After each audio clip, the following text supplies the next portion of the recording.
রাজধানীতে আজ শুরু হচ্ছে 4 দিনের জেলা প্রশাসক সম্মেলন। ওসমানী মিলনায়তনে উদ্বোধন করবেন প্রধানমন্ত্রী।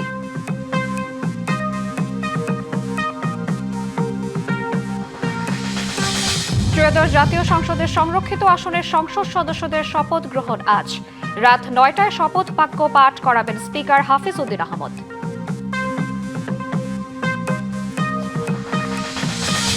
ওয়ার্ল্ড প্রেস ফ্রিডম ইন্ডেক্সে 3 ধাপ পিছিয়ে 152তম অবস্থানে বাংলাদেশ। রাজনৈতিক কারণে চাপের মুখে দেশের গণমাধ্যম, বলছেন বিশ্লেষকরা।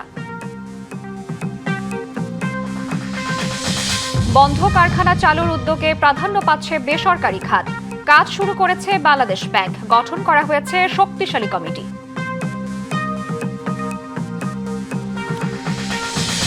উপচে পড়ছে আত্রাই নদীর পানি। এবার ফসল তলিয়ে যাওয়ার শঙ্কা চলন বিলে। হুমকির মুখে 26,000 হেক্টর জমির বোরো ধান।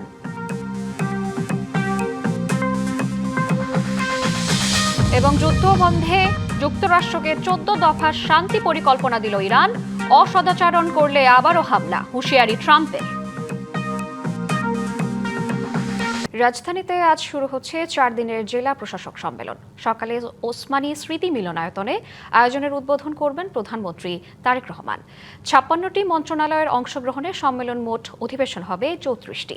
আলোচনা হবে 498টি প্রস্তাব নিয়ে। ডিসিদের প্রতি তাগিদ থাকবে সরকারের নির্বাচনী ইশতেহার বাস্তবায়নের।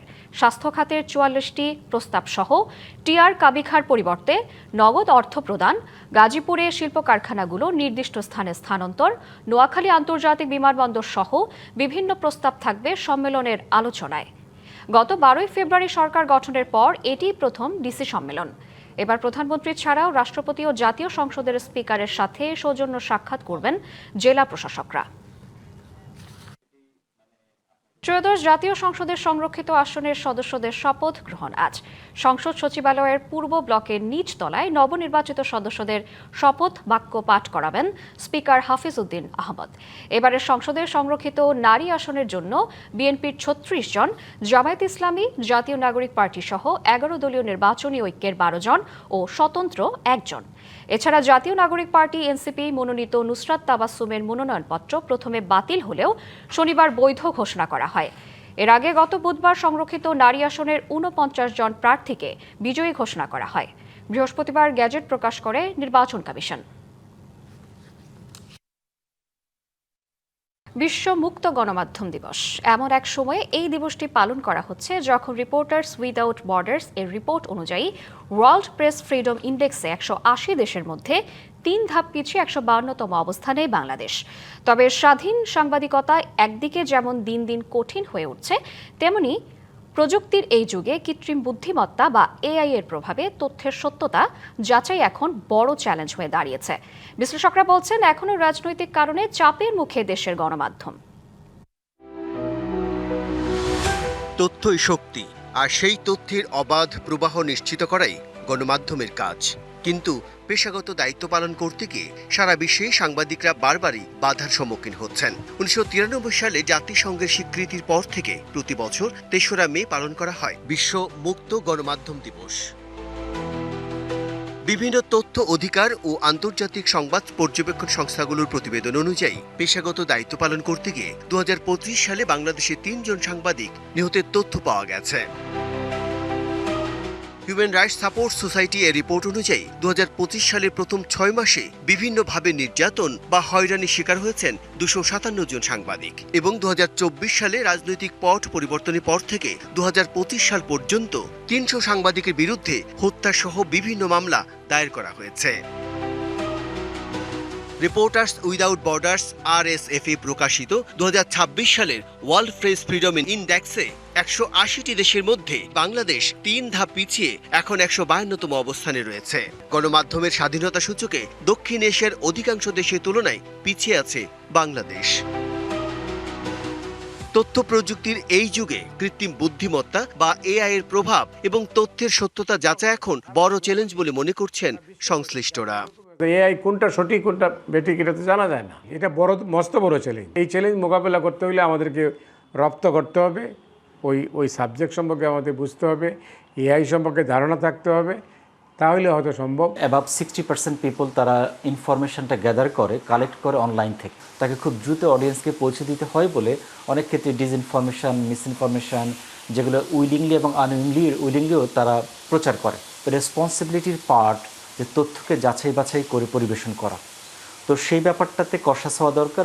মুক্ত গণমাধ্যম মানে শুধু সংবাদ প্রকাশ নয়, বরং নির্ভয়ে সত্য বলারও লেখার পরিবেশ। বর্তমান ডিজিটাল যুগে ভুল তথ্যের ভিড়ে বস্তুনিষ্ঠ সাংবাদিকতা আরও জরুরি হয়ে পড়ছে বলে মনে করছেন তারা। সাংবাদিকতার প্রধান সমস্যা হচ্ছে আসলে স্ট্রাকচারাল প্রবলেম, যেটাকে আমরা বলি কাঠামোগত সমস্যা। এখানে আসলে যদি শাসকের পরিবর্তন হয় তাহলে হবে না, এখানে শাসনতন্ত্রের পরিবর্তন দরকার। 18 মাসে মিডিয়া ছিল নিয়ন্ত্রিত, মব কালচারে বা মব জাস্টিসে একদম কাবু ছিল। গণমাধ্যম প্রচণ্ড চাপের মধ্যে আছে। এই চাপ মোকাবেলা করতে হইলে সম্মিলিত প্রয়াস ছাড়া হবে না। আর শেষ কথা বলে দিই এখানে, সেটা হলো রাজনীতি ঠিক না হলে সাংবাদিকতাও ঠিক হবে না। মুক্ত গণমাধ্যম দিবস গণমাধ্যম কর্মীদের অধিকার আদায়েরও দিন। পেশাগত সুরক্ষা আর তথ্যের অবাধ অধিকার নিশ্চিত হলে কেবল গণতন্ত্রের ভিত্তি শক্তিশালী হয় বলে মনে করেন সংশ্লিষ্টরা। Bijan Kumar Das, DBC news, Dhaka. কর্মসংস্থান সৃষ্টির লক্ষ্যে বন্ধ কারখানা চালুর উদ্যোগ নিয়েছে সরকার। এতে প্রাধান্য পাচ্ছে বেসরকারি খাত। এ লক্ষ্যে কাজ শুরু করেছে বাংলাদেশ ব্যাংক। গঠন করা হয়েছে শক্তিশালী কমিটি। 1 মাসের মধ্যে তথ্য পর্যালোচনায় একটি প্যাকেজ তৈরির নির্দেশ দিয়েছেন বাংলাদেশ ব্যাংক গভর্নর। এমন পদক্ষেপ ইতিবাচক হলেও আইনি জটিলতায় বাস্তবায়নে বড় চ্যালেঞ্জ দেখছেন ব্যবসায়ীরা। আর সুযোগ সন্ধানীদের বিষয়ে সতর্ক থাকার পরামর্শ বিশ্লেষকদের। নির্বাচনী ইশতেহারে কর্মসংস্থানকে বিশেষ গুরুত্ব দিয়েছে বিএনপি। ক্ষমতায় আসার পর ইশতেহার বাস্তবায়নে যথেষ্ট সাফল্য দেখাচ্ছেন প্রধানমন্ত্রী। এরই ধারাবাহিকতায় এবার বন্ধ কারখানা চালু করে কর্মসংস্থান তৈরির কাজ শুরু করেছে অর্থ মন্ত্রণালয়। এটি বাস্তবায়নে বিশেষ কমিটি গঠন করেছে বাংলাদেশ ব্যাংক। শুরু হয়েছে তথ্য সংগ্রহের কাজ। বন্ধ কারখানার বাস্তব অবস্থা ও আইনি দিক পর্যালোচনা করে একটি প্যাকেজ তৈরির নির্দেশনা গভর্নরের। কোন প্রতিষ্ঠানগুলো সম্পূর্ণ বন্ধ অবস্থায় আছে, কোনগুলো ধুকে ধুকে চলছে, এটা শ্রেণীকরণ করা হবে। কোনোটা যে মালিক পক্ষ তার নিজে যদি এগিয়ে আসে তাদের হাতেই তুলে দেওয়া হবে। আর কোনোটা যদি এরকম হয় যে মালিক পক্ষ ডিসঅ্যাপিয়ার্ড, তৃতীয় কোনো পক্ষ আগ্রহ দেখাচ্ছে, যথাযথ আইনি প্রসেসের মাধ্যমে কি তাদের মাধ্যমে যদি আবার চালু করা যায়, সরকার সেই পদক্ষেপ গ্রহণ করবে। তার ভিতরে থেকে আইন পর্যালোচনা করে স্থায়ী সমাধানের উপায় খোঁজার পরামর্শ ব্যবসায়ীদের। উদ্যোক্তাদের কন্ট্রোলের বাইরের কোনো কারণে শাটডাউন করতে বাধ্য হয়েছেন, সেখানে কিন্তু ব্যাংকে আসলে বড় ধরনের ছাড় দেওয়ার যে আইনি প্রয়োজনীয়তা আছে সেটা দেখি করতে হবে। যদি আমি লিজ নিয়ে কিংবা লোন নিয়েও যদি কাজ করতে চাই, যাই করি না কেন আমরা, সেটা আসলে আইনের কাঠামোর বাইরে কোনো কিছু করলে সেটা আসলে টেকসই হবে না। সরকারি ও বেসরকারি প্রতিষ্ঠান চালুর বিষয়ে সরকারের সিদ্ধান্তকে ইতিবাচক হিসেবেই দেখছেন অর্থনীতি বিশ্লেষকরা। এইসব প্রতিষ্ঠানগুলো যদি চালায় তাহলে দেশ বেনিফিট হবে, দেশের অর্থনৈতিক প্রবৃদ্ধি হবে এবং দেশের কর্মসংস্থান বৃদ্ধি পাবে। আর যদি এটা না চালাইতে পারে তাহলে এটা বড় ধরনের দেশের কর্মসংস্থানের ক্ষতি হবে। এইসব প্রতিষ্ঠানগুলো একসময় আস্তে আস্তে ধ্বংস হয়ে যাবে, দেশের সম্পদ নষ্ট হয়ে যাবে। এবং এইসব প্রতিষ্ঠানগুলো যেই সব ব্যাংক থেকে লোন নিয়ে এইসব প্রতিষ্ঠানগুলো করেছে, সেই ব্যাংকগুলোর লোনগুলো অনাদায়ী থাকবে। সরকারের এই উদ্যোগে ব্যাংক লুটেরা ও অর্থ পাচারকারীরা যাতে সুযোগ নিতে না পারে সে বিষয়ে সতর্ক থাকার কথাও বলছেন ব্যবসায়ী ও বিশ্লেষকরা। রেদওয়ানুল হক, ডিবিসি নিউজ, ঢাকা। হাইকোর্টের 2 বিচারপতির সই জাল করে জামিনে বের হয়ে পালিয়ে গেছে চট্টগ্রাম থেকে মিলিটারি গ্রেডের 20,300 ইউনিফর্ম জব্দের মামলার প্রধান আসামি শাহেদুল ইসলাম। গেল বছরের সেপ্টেম্বরে জামিন পেলেও নজিরবিহীন জালিয়াতির ঘটনাটি প্রকাশ পায় 7 মাস পর। এ ঘটনা জানাজানির পর প্রধান বিচারপতি 48 ঘণ্টার মধ্যে প্রতিবেদন দাখিলের জন্য রেজিস্ট্রার জেনারেলকে নির্দেশ দিয়েছেন। গেল বছরের 18 মে চট্টগ্রামের বায়েজিদ রিঙ্গো অ্যাপারেলস পোশাক কারখানা থেকে 20,300 পিস ইউনিফর্ম জব্দের ঘটনায় গ্রেপ্তার করা হয় কারখানা মালিক শাহেদুল ইসলাম সহ 3 জনকে। এ ঘটনায় বায়েজিদ থানায় দায়ের করা মামলার প্রধান আসামি শাহেদুল, গোলাম আজম, নিয়াজ হায়দার ও মঙ্গলাসীন মার্মা। এর মধ্যে মঙ্গলাসীন মার্মাকে এখনও গ্রেপ্তার করতে পারেনি পুলিশ। মামলার এজাহারে ইউনিফর্মগুলো পাহাড়ের সশস্ত্র সংগঠন কুকিচিনের বলে উল্লেখ করা হয়। গেল বছরের 16 সেপ্টেম্বর জামিন শুনানির জন্য হাইকোর্টের একটি দ্বৈত বেঞ্চে আবেদন করেন শাহিদুল। ওই সময় মূল এজাহার বদলে ভিন্ন একটি অভিযোগপত্রের কপি আবেদনের সঙ্গে যুক্ত করেন, যেখানে 20,000 পোশাক জব্দের কথা উল্লেখ করা ছিল না। চলতি বছরের এপ্রিলের শেষ দিকে ওই মামলার আরেক আসামি জামিন চাইতে গেলে জালিয়াতির বিষয়টি প্রকাশ পায়। একটা ঘটনা ঘটেছে, আপনারা সেটা আমি জানেনি, অগ্রগতি নিশ্চয়ই আছে এবং ইতিমধ্যে আমরা একটা অন্তর্বর্তী ব্যবস্থা নিয়েছি। বায়েজিদ মুজফ্ফরনগর এলাকার শুক্রান মেহের ভবনের 6ষ্ঠ তলায় পরিবার নিয়ে থাকত শাহিদুল। ঘটনার পর থেকেই আত্মগোপনে তার পরিবারের সদস্যরা। কিছু জায়গায় দেখলাম উনি জামিনে পেয়েছে, এখন জানি না এখন পুরো কোথায় আছে কি করে। বান্দরবন ওরা বান্দরবনে কোথায় থাকে শুনছিল, এরকম শুনছিল। চাঞ্চল্যকর এই মামলার আসামি শাহিদুল চট্টগ্রাম কারাগার থেকে জামিনে মুক্তি পান গেল বছরের সেপ্টেম্বরে। গুরুত্বপূর্ণ কোনো মামলার আসামিদের জামিনের কাগজ কারাগারে পৌঁছানোর পর তা আইনশৃঙ্খলা বাহিনী সহ সংশ্লিষ্টদের অভিহিত করার কথা থাকলেও এক্ষেত্রে তা করা হয়নি। পোশাক জানি আর কি, তো কি হতো জানি না, আমাদের কেউ ইনফর্ম করে না, পত্রপত্রের মাধ্যমে যতটুকু জানা আর কি। 7 মাস আগে কি হয়েছে এটা কেমন কথা, কাজ করি না আমরা। ইউনিফর্মগুলো কি সশস্ত্র সংগঠন কুকিচিনের নাকি অন্য কোনো জঙ্গি গোষ্ঠীর, তা নিয়ে এখনো রয়েছে ধোঁয়াশা। এ ঘটনায় বেশ কয়েকজনকে ঢাকায় গোয়েন্দা সংস্থার টাস্ক ফোর্স ফর ইন্টারোগেশন সেলে জিজ্ঞাসাবাদ করা হলেও এখনো পুলিশের পক্ষ থেকে স্পষ্ট কোনো বক্তব্য পাওয়া যায়নি। দায়িত্ব ছিল যারা এটাতে সম্ভাব্য, যতক্ষণ পর্যন্ত আপনি প্রমাণিত না হবে ততক্ষণ পর্যন্ত সম্ভাব্য যারা এটার পিছনে ছিল তাদেরকে আইডেন্টিফাই করা এবং আইনের মুখোমুখি করা। তো সেটা যদি করার আগেই এখানে যদি এই ধরনের কিছু হয়ে যায়, তার মানে হচ্ছে এখানে গাফেলতি আছে। গেল বছরের মে মাসে বিভিন্ন পোশাক কারখানা থেকে 3 দফায় উদ্ধার করা হয় 47,000 ইউনিফর্ম। এছাড়া 2রা জুন আওয়ামী লীগের সাবেক সংসদ সদস্য আব্দুস সালামের মালিকানাধীন ওয়েল কম্পোজিট নিট কারখানা থেকে জব্দ করা হয় আরও 161 বান্ডেল থান কাপড়। মাসুদুল হক, ডিবিসি নিউজ, চট্টগ্রাম। টানা বর্ষণে নাটোরের নদ নদীগুলোতে বাড়ছে পানি। উজান থেকে নেমে আসা পানির তীব্র স্রোত আত্রাই নদী উপচে ঢুকে পড়ছে চলন বিলে। তাতে দুশ্চিন্তায় কৃষক। হুমকির মুখে প্রায় 26,000 হেক্টর জমির বোরো ধান। গেল বৃহস্পতিবার রাত থেকে নাটোরে শুরু হয় বৃষ্টি। এরপর থেকে বিরামহীনভাবে চলছে বর্ষণ। তাতে উজান থেকে নেমে আসা পানি জোরমল্লিকা, শারদানগর, হুলহুলিয়া, কতুয়াবাড়ি, রাখালগাছা ও পৌর শ্মশানঘাট খাল দিয়ে তীব্র গতিতে ঢুকছে চলন বিলে। পরিস্থিতি সামাল দিতে অস্থায়ী বাদ দেয়া হলেও পানির উচ্চতা বাড়তে থাকায় তাও হুমকির মুখে। চিন্তা বাড়ছে চলন বিলের হাজারো কৃষকের। টেলিগ্রাম, সিধাখালী, ভাগনগরকান্দি এবং ইভেন রানীনগর এই এলাকার যে ধানগুলো আছে সেই ধানগুলো নিমজ্জিত হওয়ার একটা সম্ভাবনা থাকে। নদীর পানি ঢুকে আমাদের ফসলাদি নষ্ট হয়ে যাওয়ার পথে। চলতি মৌসুমে সিংড়া উপজেলায় 36,610 হেক্টর জমিতে বোরো ধানের আবাদ হয়েছে। কৃষক 30% মতো ধান কেটে ঘরে তুলল প্রায় 26,000 হেক্টর জমির ধান এখনও কাটা বাকি। বৃষ্টি অব্যাহত থাকলে হুমকির মুখে পড়বে এই ফসল। তাই ঝুঁকিপূর্ণ স্থানগুলোতে টেকসই বাঁধ নির্মাণের দাবি কৃষকের। সরকারের কাছে আমাদের বিশেষ অনুরোধ, আমাদের এই টেলিগ্রাম মাঠের যাতে উন্নয়ন করা যায় সেই ব্যবস্থা যেন তাই করে। আমাদের এই বিলে যদি খাল খননের মাধ্যম দিয়ে যদি পানি নিষ্কাশনের যদি ব্যবস্থা থাকে তাহলে আমাদের এই আবাদগুলো রক্ষা হবে। ফসল রক্ষার সব ধরনের ব্যবস্থা নেওয়ার আশ্বাস স্থানীয় সংসদ সদস্যের। এখন যদি আবহাওয়া ভালো থাকে আর বৃষ্টিপাত না হয় তাহলে এই ফসলগুলো ঘরে তোলা সম্ভব হবে। যে এলাকায় এই সমস্যা হচ্ছে সে এলাকায় আমি প্রত্যেকে যাচ্ছি আর কি, এবং ব্যবস্থা নেওয়ার জন্য চেষ্টা করছি আর কি। চলন বিলের প্রধান ফসল বাঁচাতে প্রশাসন দ্রুত স্থায়ী ব্যবস্থা নেবে, প্রত্যাশা স্থানীয়দের। DBC news desk. ঝিনাইদহে বজ্রপাতে মৃত্যুর মিছিল থামছেই না। প্রাণ হারানোর মধ্যে 80% কৃষক। ফাঁকা মাঠে ফসলের কাজে গিয়ে হারাচ্ছেন জীবন। প্রতিরোধে নেই দুর্যোগ ব্যবস্থাপনা অধিদপ্তরের কার্যকর কোনো উদ্যোগ। ক্ষয়ক্ষতি কমাতে বজ্র নিরোধক দণ্ড স্থাপন, তাল গাছ রোপণ কিংবা বজ্র নিরোধক শেল্টার স্থাপন দাবি কৃষকের।